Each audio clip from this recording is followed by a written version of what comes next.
Assalamualaikum warahmatullahi wabarakatuh. Hai semuanya, perkenalkan saya Rahmita Desmaningsi dari Prodi Ekonomi Syariah kelas 5B. Di sini saya akan menjelaskan sedikit materi yang berjudul Pemikiran Ekonomi Islam pada masa Al-Ghazali. Sebelumnya, saya akan menjelaskan dulu apa sih pemikiran ekonomi Islam itu. Pemikiran ekonomi Islam adalah respon para pemikir Muslim terhadap tantangan-tantangan ekonomi di zamannya. Tanggapan ini diilhami oleh ajaran Al-Quran dan As-Sunnah. Tentu saja, akal sehat dan pengalaman pun ikut berperan. Pemikiran juga dipengaruhi oleh waktu dan tempat di mana pemikiran itu berkembang. Penulisan sejarah pemikiran ekonomi Islam dapat dilakukan sesuai dengan permasalahan yang dihadapi di tempat dan waktu tertentu. Dapat juga ditulis menurut urutan waktu munculnya pemikiran ekonomi. Sejarah pemikiran ekonomi Islam sendiri mulai dikenal sejak era Nabi Muhammad SAW. Di Indonesia, sejarah pemikiran ekonomi Islam hadir bersamaan dengan datangnya Islam itu sendiri ke Nusantara, yakni lewat para pedagang Arab, Persia, dan India.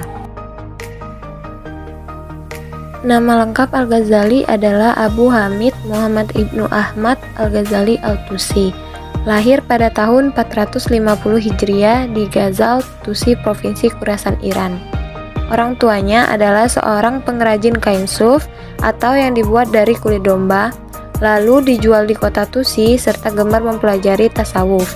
Al-Ghazali mendapatkan pendidikan awalnya di Tus, di bawah asuhan seorang pendidik dan ahli tasawuf bernama Syekh Ahmad bin Muhammad Ar-Razakani, sahabat karib ayahnya yang telah meninggal. Kemudian berangkat ke Jurjan untuk mengambil ilmu dari Imam Abu Nas Al-Ismaili dan menulis buku At-Taliqat. Kemudian pulang ke Tusi. Setelah itu, ia pindah ke Naisabur dan berguru tentang ilmu kalam atau teologi pada Imam Haramain Juwaini. Pada tahun 484 Hijriah atau tahun 1091 Masehi, Al-Ghazali ditugaskan oleh Nizam al-Mulk untuk mengajar di lembaga pendidikan tinggi Nizamiyah yang didirikannya di Baghdad. 4 tahun lama Al-Ghazali mengajar pada lembaga itu, dan melalui jabatannya sebagai mahaguru, namanya melejit. Pada tahun 488 Hijriah atau 1095 Masehi, Al-Ghazali menderita gangguan syaraf, sehingga tidak dapat lagi mengajar di Nizamiyah. Beberapa bulan kemudian, ia meninggalkan Baghdad menuju Damaskus, Syria. Selama hidup Al-Ghazali, Islam memang mengalami fase kemunduran dan kemerosotan yang makin parah.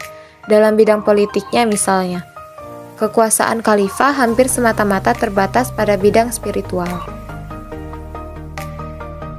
Pemikiran ekonomi Al-Ghazali berakar dari sebuah konsep yang disebut sebagai fungsi kesejahteraan sosial Islami.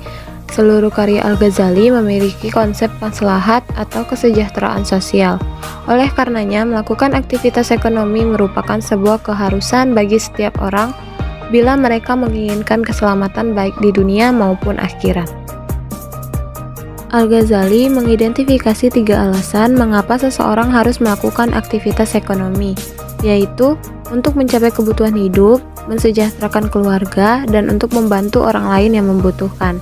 Dalam kitabnya Ihya Ulum al-Din, tema ekonomi yang berasal dari pemikiran Al-Ghazali, yakni pertukaran sukarela dan evolusi pasar.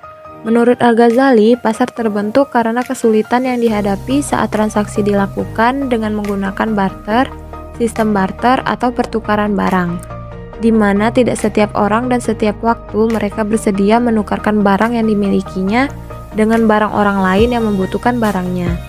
Di samping itu, Al-Ghazali juga menyinggung masalah etika perilaku pasar.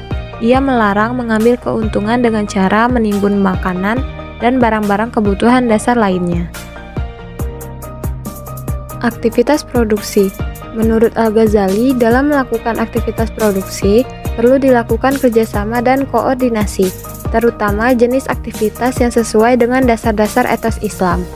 Al-Ghazali sendiri membagi aktivitas produksi menjadi industri dasar, yaitu industri-industri yang menjaga kelangsungan hidup manusia seperti makanan, pakaian, perumahan, dan infrastruktur. Evolusi uang dan barter. Menurut Al-Ghazali, salah satu penemuan terpenting dalam perekonomian adalah uang. Uang mengatasi permasalahan yang timbul dari suatu pertukaran barter. Bahkan, Al-Ghazali menyatakan tentang signifikasi uang. Penciptaan dirham dan dinar atau koin emas dan perak adalah salah satu karunia Allah. Namun, orang yang membutuhkannya untuk mempertukarkannya dengan bermacam-macam barang lainnya, seperti makanan, pakaian, dan lain-lain. Peranan negara dan keuangan publik.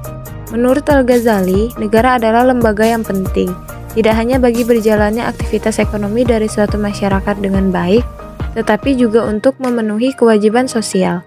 Untuk itu, maka peran negara sangat esensial untuk menjaga orang-orang agar hidup bersama secara harmonis dan dalam kerjasama lain dalam mencari penghidupan.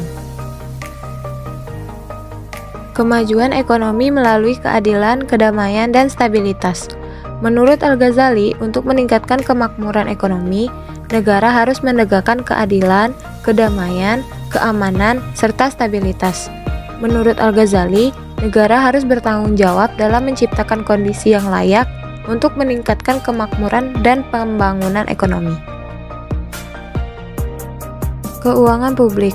Menurut Al-Ghazali, pendapatan negara seharusnya dikumpulkan dari seluruh penduduk, baik muslim maupun non-muslim, berdasarkan hukum Islam.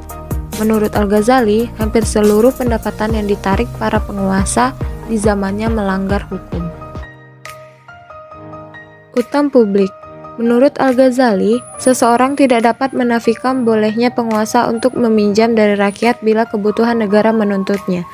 Artinya, di sini Al-Ghazali mengizinkan utang publik jika memungkinkan untuk menjamin pembayaran kembali dari pendapatan di masa yang akan datang. Dan yang terakhir adalah pengeluaran publik. Menurut Al-Ghazali, pengeluaran publik harus sesuai dengan penegakan keadilan sosial ekonomi, keamanan, dan stabilitas negara serta pengembangan suatu masyarakat yang makmur. Nah, jadi itulah penjelasan singkat dari saya tentang pemikiran ekonomi Islam pada masa Al-Ghazali. Semoga kalian yang melihat, mendengar, dan yang menyaksikan dapat menyukai video singkat dari saya ini. Wabillahi taufik wal hidayah. Wassalamualaikum warahmatullahi wabarakatuh.